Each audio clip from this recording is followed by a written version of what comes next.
Kia ora. This is a Wild Magic Tavern podcast. Welcome to Fury of the Small!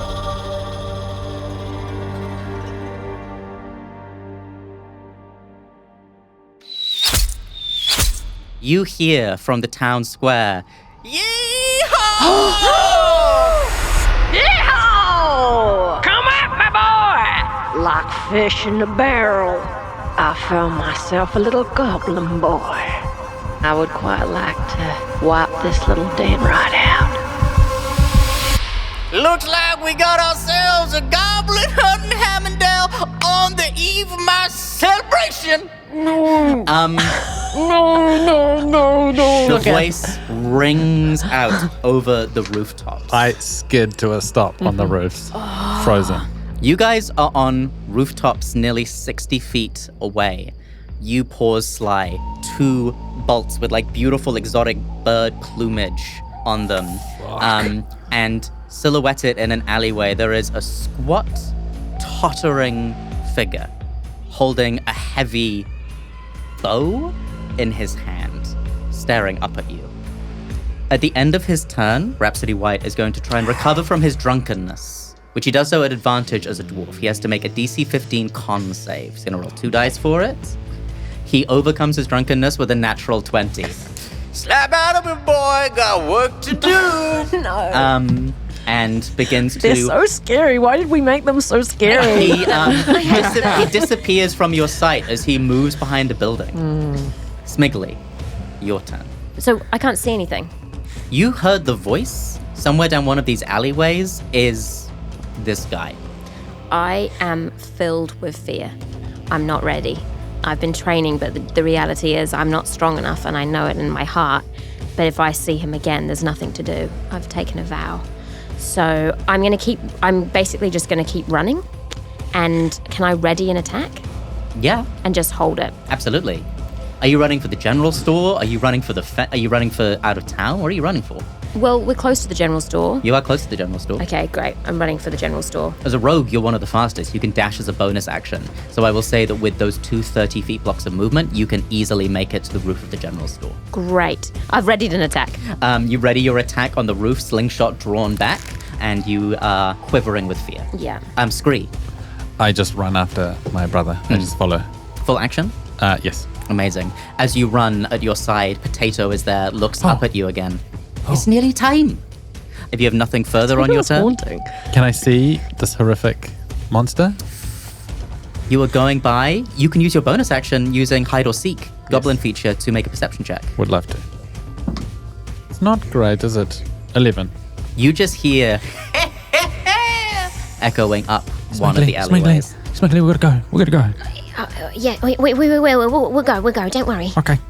And if anything happens, Yes. you know where we live. Yeah. Hey, you got to go back there with Potato, okay? Scritches, it's your turn. I'm also gonna try and figure out where this voice is. That's a 16. 16. You pause and you see tiptoeing down an alleyway, heavy crossbow in hand, leans up against a wall, takes like a little swig of hip flask, the figure of the dwarven fighter. Sly, with me.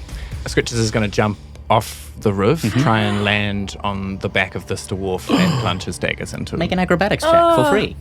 I'm so scared. I'm so scared. 16. 16.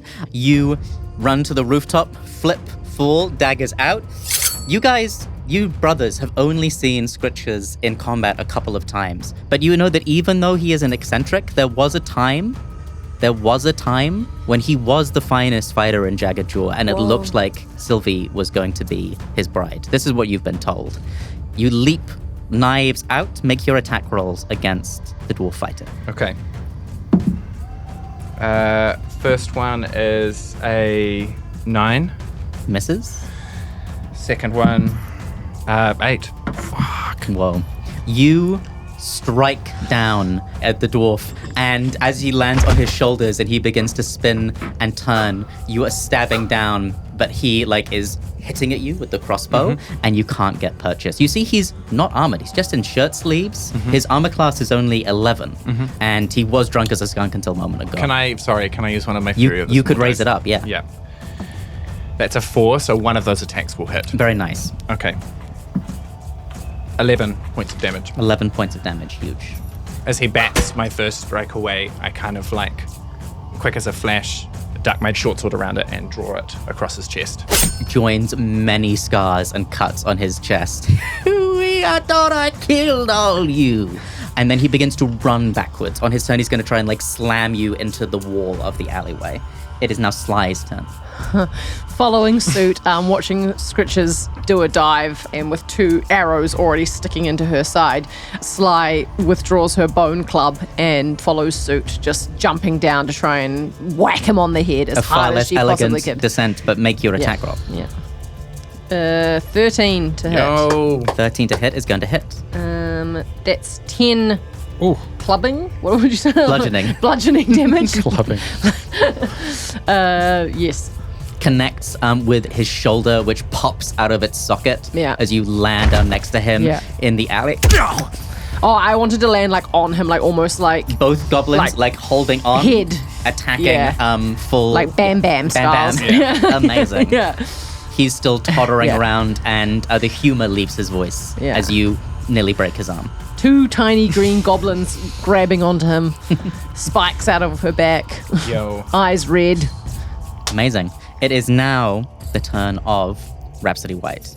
Rhapsody White is going to use Second Wind to recover 6 hit points as reaches one hand up, pops in the shoulder again. As he does that, the crossbow has dropped and clattered to the ground, but he doesn't seem to care about that.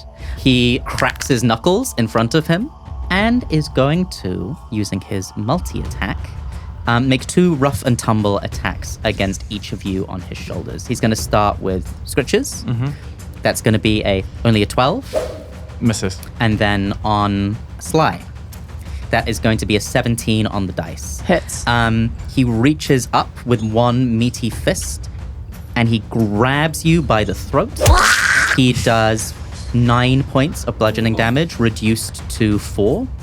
And he grapples you with his hand and then wrenches you toward him. You can smell the liquor on his breath. I thought I killed you. At the start of each of your turns, he's going to deal additional bludgeoning damage to you as he chokes you. Question. If I readied and held an action, can I use that before my turn, or is it kind of like you just being ready? I think based on in my mind's eye, based on positioning, these guys have now dropped down into an alley where to a place he where was. we can't see. You couldn't see him Right, before. okay. So you're hearing all kinds of madness. But You can't see. desperately want to loose that slingshot, but you can't see where this fight is happening right now. Thank you.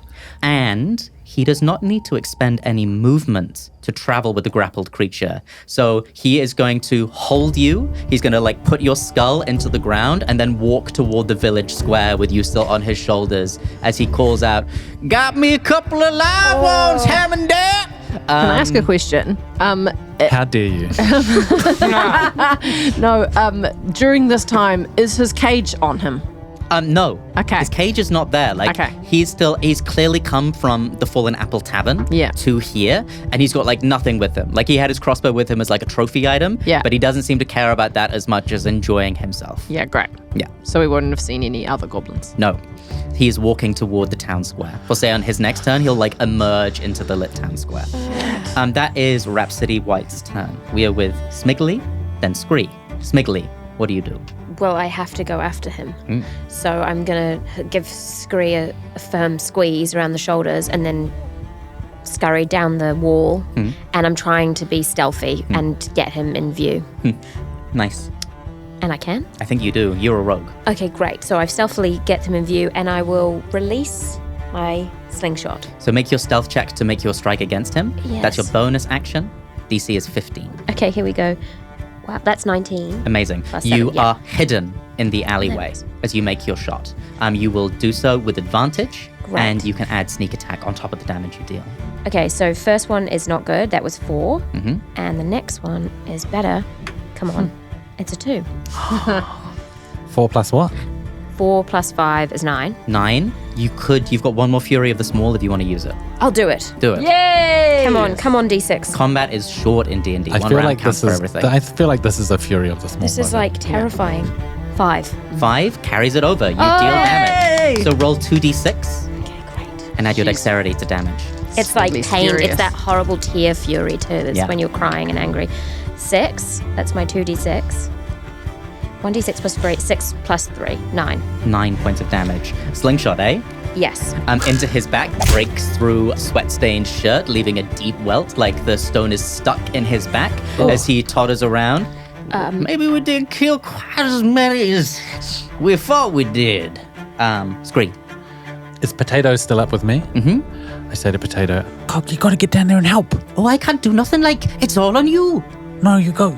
Do the scratchy thing in the face. Oh, I can do that. Yeah. But I ain't gonna be killing that fucker. No. That's up to you, lad. Okay. Yes. Yeah, of course. And I'm kind of like scurrying back along the roof, retracing my steps to get a sight line down into the alleyway. And Potato leaps off the roof and for a second, like, glides far further than a cat should. And then joins you and you on the person of Rhapsody White. And I'm rummaging through those bottles that I found in the apothecary, and I'm finding like a preserved spider inside of a jar, and I smash the jar on the roof, and I pull out this like wicked-looking black widow spider, but like much larger than we would know them in our world, and I twist it and rip it in half while incanting ancient goblin speak, and I cast Bane on Rhapsody White. Very nice. I'm going to roll a... What sort of save is it for Bane? Charisma. Charisma. He has a +1 to charisma. He rolls a 13, brings up to a 14. He is so charismatic that he doesn't care about my broken spider. You break the spider in half, and you're blinded by mist that clouds your eyes for a moment, and you fall down. But as you open them, you see Potato raise one claw high and then sink it into his neck and deals 6 points of damage. Oh, Potato's really Get that potato. the best. We are back with Scritches and Sly. Okay, Scritches, seeing that Rhapsody has Sly in his hands, is going to try and plunge one dagger into the arm, and we'll start with that. Amazing. That is 24 to hit. 24 to hit. Hitting. Okay. Then that is 7 points of slashing damage. As Scritches plunges the dagger into his arm and twists, trying to like bend the blade around the tendons to like do a release mechanism. And then he's going to try and push the other one down through his collarbone. That's 15 to hit. Hitting. Yeah. Damage. Oh, And that's another 7 points of slashing you just damage. rolled max damage on both your d4s. As Scritches like brings himself close into Rhapsody's ear and says, You piece of filth, I'll take your ears. In common, in the voice of, amazing. Norbert? Norbert? You bastard, you here? And he looks around. You come for me too, Norbert? So Norbert's the name. The dwarf fighter is now bloodied. Blood is streaming down his shirt. His still white knuckle holding you by the throat, Sly. Didn't he not release me from his beautiful attacks? 4 points reduced to 2 bludgeoning damage. how to you doing? I'm okay. I'm okay. Thank God. And it is your turn, Sly. You are grappled, but everything else about what you do is normal. You can't move anywhere. You are in his grip. Okay, great. By the throat. Yes. So he's holding me in front of him, staring in the eyes. Yeah. I just smile, big pointy teeth, and my tongue lolls out, and I stick my tongue out at him, and then I raise my club and try and like whap him in the face. Amazing. Roll for attack. 17 to hit. Hits. Yes, bone He club. tries to like hold you at arm's reach like a child, but you still like glance off his temple. That's 15 points of bludgeoning damage. Holy crap. Yes. How is it so high? It's a 2d6 plus Raging. stuff and rage. So good. So I just raise up and boom, boom, boom, boom, directly in his face as I smile with my tongue out like, The club bites into his face. At the end of your turn, you can make a strength or dexterity saving throw against his grapple. And you'll have advantage on it because you're a barbarian? You will. So make a strength or dexterity saving throw, your Hot. choice. Let's go strength. Yeah. 'Cause +5. The DC is 16. Okay, 14 for the first one. 16! Amazing. How do you break free of his grasp? If he's got me around the throat with his hands, I raise my other hand, grab his fingers, and wrench them off my throat, Amazing. and then hang down like a monkey. Huge. It's his turn.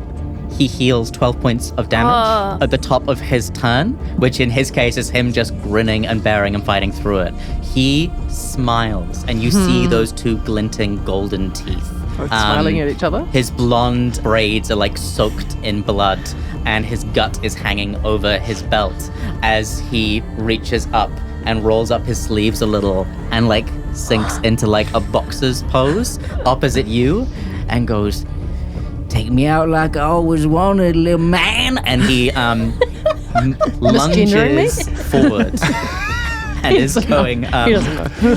to attack you. That He's is not a going good to be 22 to hit. Yeah, that hurts. He feints with one hand, and then the other fist bites into your cheek. That's only 5 points, reduced to 2, but he does grapple you with that one.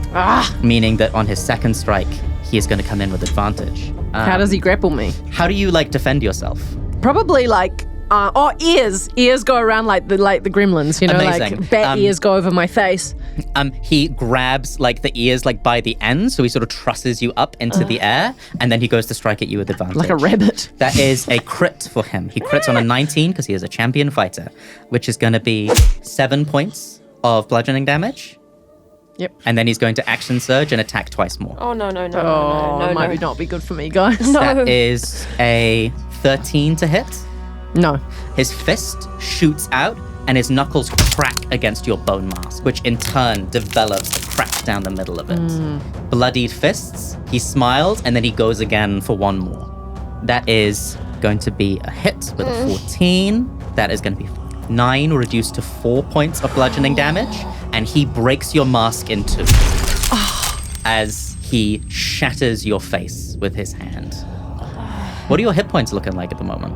Pretty low with 6. That's amazing, though. You've taken such a hiding. He looks down at you, grinning, and for the first time, that light green skin underneath the mask is exposed to the harsh lights of Hammondale. He continues walking forward. He turns you around in his hand and goes, "Like anything you see, little fella?" And you see that in the middle of the town square, there is a statue. A knighted man in stone, standing with a foot upon a goblin's chest. A dwarf beautifully leaning against a rock, bleeding out, and a gorgeous halfling woman tending to his wounds. Grandfatherly over them with arms outspread is a wizard, as handsome as could be. You cannot read common, but around the base of the statue are the words, "The Saviors of the Shores," as honored by His Highness. This is the sight that greets your bleary, bloody face as he holds you aloft in the town square.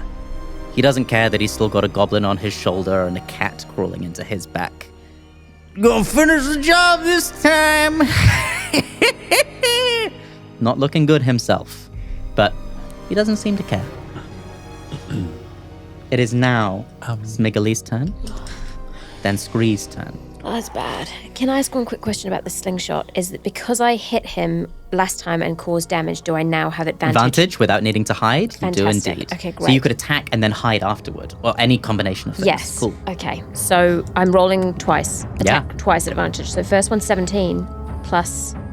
Plus stuff, gonna yeah. hit. Should But I you could roll roll again if just in in case case it's a 20. Yeah. Watch this. It'll be a 20. Oh, please. It's not. Cool. Roll 2d6 plus your dex. Correct. That's 10 plus 3. Huge. So that's 13. Where do you shoot this guy? Well, he's turned His back is to you at the moment. so I can see Sly's face. Yeah, I think so. Yeah, you can. So I think I I'm held aloft like rabbit ear. My ears are in his hand like rabbit ears. just aim straight at the back of his head, optimistically. Okay. He coughs blood down, stoops for a second like a drunkard, then comes back up to standing. Ain't we got any law enforcement in this shitty town? Looks around. There are villagers in the streets and alleyways and at the windows of the Fallen Apple, but they are as scared as you are of this crazy man, covered in blood. I will now bonus action hide. Yeah, do it. I'm just going to flatten myself, terrified. Make your check, DC 15. That's 10. You try and hide, and you see there's like a little girl with gold ringlets holding onto her father's leg who is just staring at you. Staring with these wide eyes of pure terror. I'll say something. What do you say? I say a word. I say yes. She immediately starts to weep. Oh, God. It is Skree, your turn. Still on my little perch on the... You're the only person looking at this from the vantage up above. Up on my roof. Panicked, I'll just reach my hand out and cause him to make an intelligence saving throw. Amazing. Not an intelligent fella. -1 to this. 14. Gosh dang it. Magic doesn't come to you. Magic can't stick. I try and say I say something out loud. I say vengeance in Old Goblin. It's a strange word on your tongue. Yeah, I can't quite bitter. articulate it. Yeah. And I can't quite grip his mind in the way that I need to. Potato turns head toward you. Are you even in this fight, boy? Yeah, I'm up here. I'm doing stuff.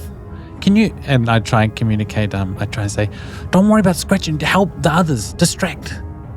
He hops on top of the dwarf's head cleanly, and he is going to give you advantage on your next attack rolls using the help action. Okay. Scritches, then Sly. Scritches, what do you do?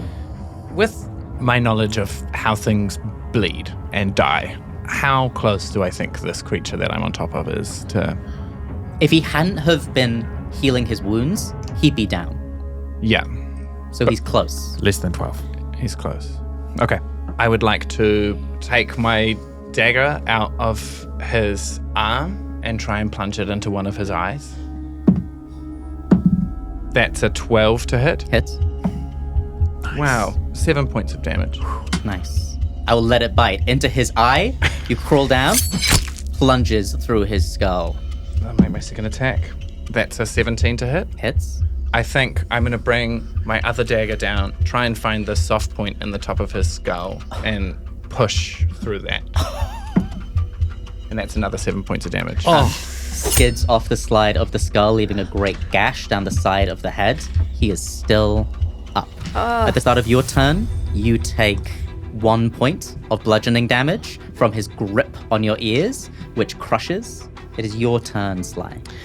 With my ears sort of bundled up together and my body fully hanging, I'd like to attempt almost like a Legolas level of like trying to flip my feet around so that my feet are on his hand. Amazing. So you like flip, you swing yourself around. Yeah. Go for it. Yeah. Easy. And then I want to grab my vine whip and swing it around and basically try and crack him in the face. Amazing. Roll for attack. You may do so recklessly if you wish, as it's a barbarian. It gives you advantage, but he will have advantage on all attacks against you subsequent. Yeah, why not? Let's do it. Reckless attack. Oh, okay. So 14 to hit. It's gonna hit. 9 points of whip damage. Whip damage. What's that? 9 points of whip damage. How do you whip him? I stand there atop his hand, and with all of the sadness from all my past time being alone in the corner of a tree with only cobwebs and animals and stuff around me, the tree being my only companion and my only friend, I pull out the vine whip and I can feel the vine from the tree go through my veins and all the blood in my body get infueled with this beautiful nature as I swing the vine whip around and just slash it down directly across his face. There is a crack that echoes through the town square. From where your vine slashes at him, there are tiny little rootlets that burst and tear apart his face. Like the forest itself renders him down. He opens his mouth, and bursting from it, a tree, small sapling, sticks up into the air. He loosens his grip on you, falls to his knees as this tree grows from the form of his body. On the side of the square, people start to scream and run in chaos, as it was in the Jagged Jaw Caves. Families running home, fathers to their children. The night watchman is in a little alleyway, and he takes a couple of steps back and then runs to the gatehouse to get help. The dwarf is there in front of you, this plant growing out of him. What do you do? I land on my feet in front of him with my back towards him, and my head is down, my whip and my bone club at the sides, and then I just look up, just my eyes glance up, and it's just a flash of red covers my eyes, and I smile, a little cocked smile. This dwarf, limp-bodied, and a tree growing out of his mouth up into the sky. The flight from Hammondale is perilous. Can I pick up his crossbow? Just real quick. So, you know, just real quick. to play the game. You pick up his crossbow on the way out. You run along the rooftops, lower a rope, descend, and before you will know it, you are back at the edge of the wood, heaving breaths, perhaps sobs. You look down at the town, which is all lit up. And you can see the form of the statue now. You can pick it out with your eyes. I will have also taken his ears. And a little more than that even. I'm going to let you players vote, because you're going to find a clue on this guy's body. That clue will lead you to one of the other three heroes. Oh. Which hero does the clue lead you to? Brynley? Carla Rose. Yeah, Carla Rose. Carla Rose. You are holding a card to a tavern called the Heart and Clover in the city of High Falls. Oh. Mistress and proprietor, Carla Rose.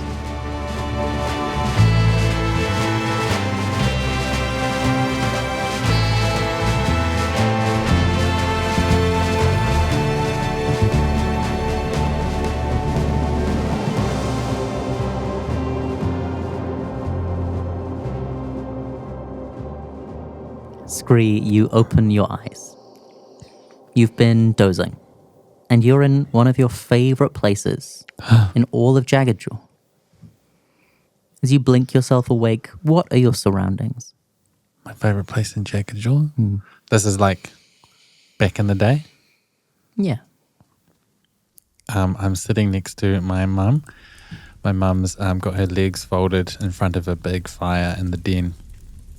And she's constructing little wicker puppets. Some of them are in the shape of like wolves and wargs, and some of them are in the shape of birds, and some of them are in the shape of goblins, and some of them are bigger in the shape of the humanoids. And I'm sitting next to her, and I've scavenged a bunch of these twigs. So she's constructing them, but I've been given the job of going out and finding them from the sacred trees in the particular shapes that they need to be, in the length and the width. And I've brought them back, and I'm kind of cleaning them and straightening them and stacking them up in kind of size order for her to use in constructing her little things. As you come to, you've fallen asleep against your will. You sort of notice that your mother has left your work there for you to do. All of the twigs are still there, and next to them is a perfectly formed puppet of your father. Wow. Give it a go. What? Give it a go. Oh, what should I make? Make one of your father. Oh, okay, yeah, of course.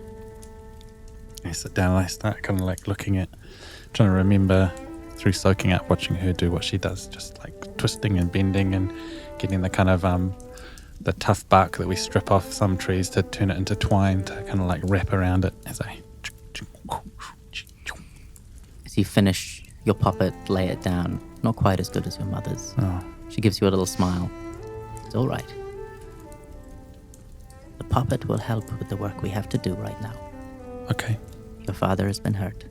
What? Your father has been hurt. Okay. Come down with me. We're going to go to where the mushrooms grow. Okay. Sylvie takes you by the hand and leads you down to the mushroom grove. The familiar smells greet you. The place where you toil every day to grow the most essential components of yours and your mother's work. And lying on a woven mat there is your father, who you've not seen in some days. Skree is the hunter, the protector. Sometimes he will roam the territories around Jagged Jaw with his other warg riders for days at a time. As he lies there, you see that there is a angry red wound in his side from the tusk of a boar. He is already asleep, and you can smell the burning herbs that your mother uses to induce this state. This is, for her, how she casts the sleep spell. Okay. Come and kneel beside me. Yeah. You see it? Yeah. What we can't see is that there is something else deeper. It is not good for him. Oh. If we did not tend to this, he would go. To the big forest in the sky? To the great forest, yes. Okay. I might be able to heal him with a spell. But I do not think this is something you can do. Okay. I do not mean this as a judgment. And I know that you will not take it as ill as your brother might. No. But this is something I do not think you will ever be able to do. Healing? Okay. The magic shows itself different in you. So I will show you how to do it another way. Because you must still heal those of Jagged Jaw who need it. Okay.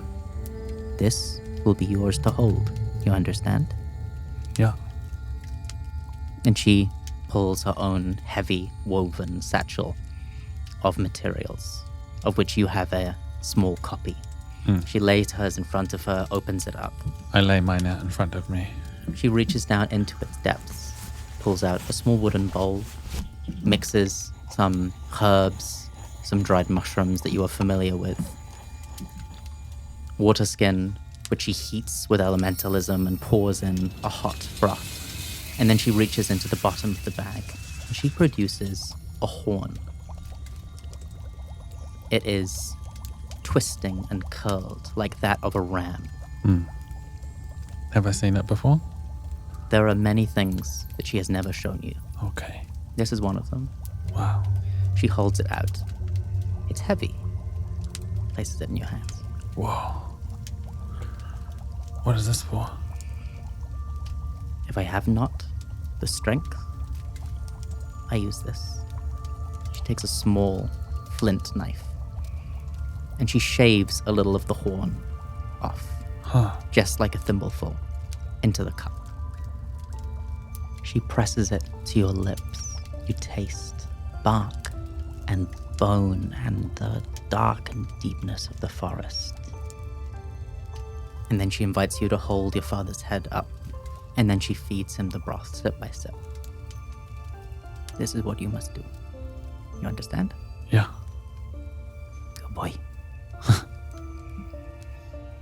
It's at this moment that the cry of alarm was sounded.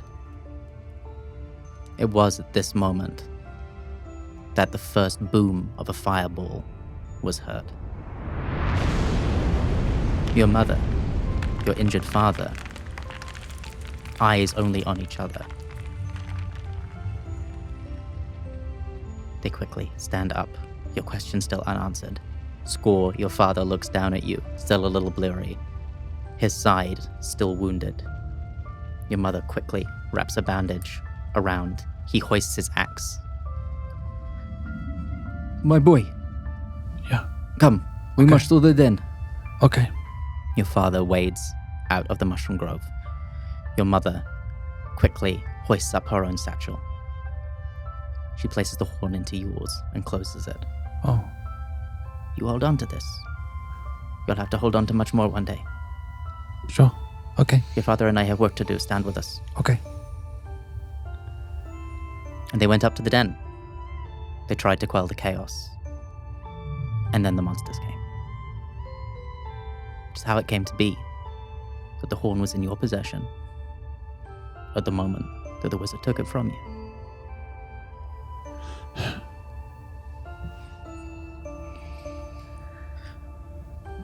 The dream turns, the flames rise. Everything after that moment becomes a blur. Your mother and father talking to the goblin clan desperately. The trap has failed. They are coming. You feel your brother's hand take yours. You look into Smiggly's eyes. Potato on his shoulder.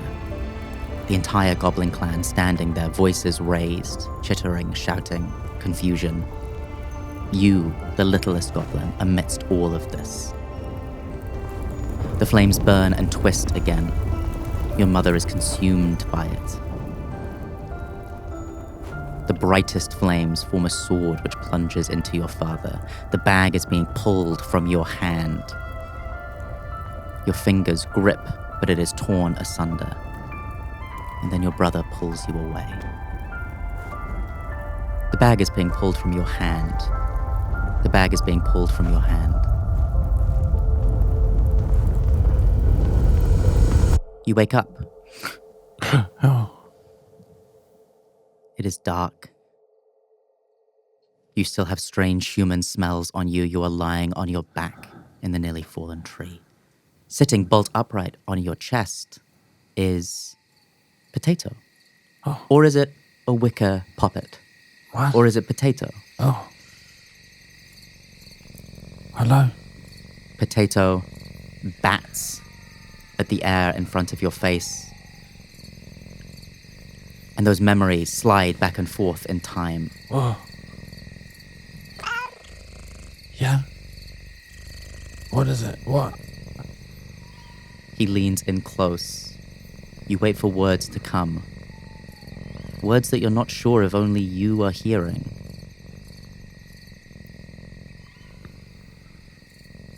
But none do. He nestles himself onto your chest. And you hear the words of a conversation occurring in the room around you. There is a small fire lit, where the 3 other members of Jagged Jaw sit. Scritches, Smiggly, and Sly. You've returned from your fateful adventure into the human village of Hammondale. You have what you need, you think, for the goblin market, but you have more than that. You have 3 bottles which bore the face of one of those monsters who stole into your home and burned it to the ground. You have a burned image of a statue depicting the moment where your father's life was taken. These people were called heroes. And you have the strange... You don't know how to label it. Is it satisfaction? Is it horror? Is it that one of them is dead? Scritches and Smiggly, you look across. Sly is holding her bone mask, shattered in 2. Breathing heavily, looking down, not making eye contact. Almost like an animal calming itself from a fury. Breathing.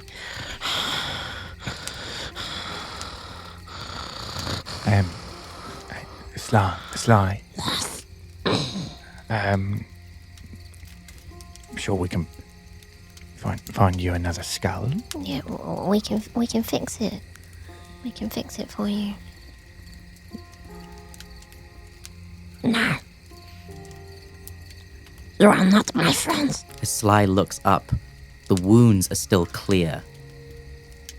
Broken ears, shattered cheekbones, the strange ridge of her brow buckled in, bruising marks appearing on her neck. Sly must go. Sly must leave now. No, Sly. Get up to, or hobbling, trying to push myself up off the floor. You need to rest. You won't survive out there. We won't survive without you. Sly is dangerous. Sly is a monster. No, Sly. You helped us. You helped these kids. We need you. Sly looks from one to the other. Who is that man? He's a real monster. Who is that man? Well, we don't really know.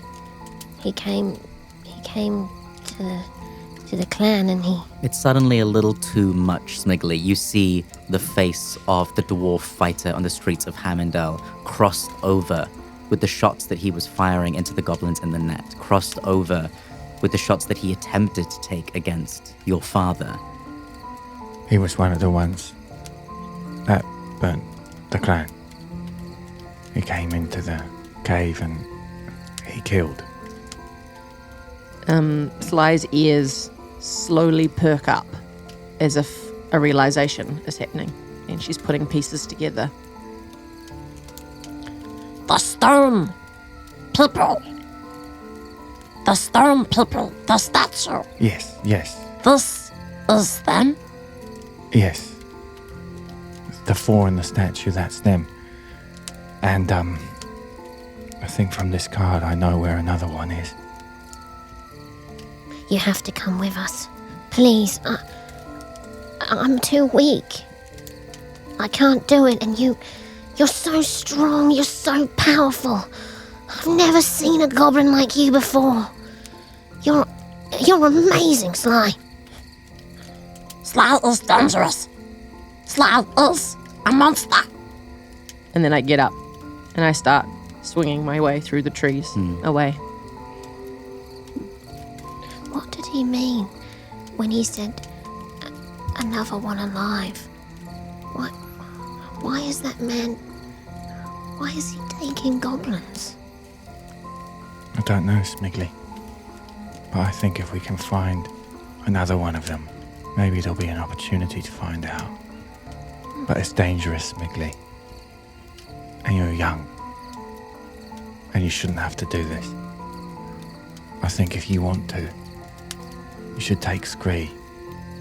And you should find another clan to be with. What? It's your choice, but... Are you sending me away? No, I'm not sending you anywhere. If you want to come with me... I knew you didn't want us. Smiggly, listen to what I'm saying. You can come with... I hate you. All right. The meantime, Sly is actually not left and is just perched underneath the branch of a tree listening to all of this. Ears perked up like a bat. I hate you, but I do need you. Think about Skree. We have to do this. I know, but it's dangerous. You could die. I am my father's son. And I will avenge him. All right. But listen to me. If anything happens to me, if anything goes wrong, you got to take Skree and you have to run. Oh, I guess. Sly sits alone at the base of the tree, once again isolating herself. And she hears the voices of her little comrades up in the tree. And even though they're fighting, they're people, they're goblins, they've come to her for help. And she climbs back up and enters through the window. And in the darkness, says, I will help you. But if you see my eyes turn, run. Run away from me. I think I'll just make eyes with Scritches because that feels pretty terrifying. Okay. Everyone keeps talking about, Oh, you're awake. yeah. Skree? Everyone keeps talking about splitting up and running away and joining new clans, but if we should stay together, I think that's better. Yes, as the little one says. All right. I guess we should make our way to the market then. Okay. We've got what we need for the journey, I think. And maybe there we can find some more answers. Yes. Go back to sleep, Skree. Okay. You too, Smiggly. I will, but only because I want to. All right. Scritches. Yeah. They took Sander. Yeah, they took Sander. I killed his father. You what? He was dying at the foot of the cave. And he said they took Sander. But he was dying. So I put him out of his misery. That little moment of fear that you clocked before, Smiggly, of Sly peering through the hole in the tree, sort of like turns the air to like a blade of ice. Like all of you sort of like freeze in this moment. You sort of process what Sly just said. I'm just lying down pretending to be asleep, but my eyes are wide, listening. Was there any way to save him, Sly? Are you sure he was going to die? Sly only knows life or death. Then do you think what you did was kindness? I don't know. I guess it doesn't really matter now because it's done. Sly is a monster. You're not a monster, Sly, but... Oh, I'm sorry, I need to go to bed. You say these last words alone. Sly has already vanished. And winter comes. And the long journey ahead.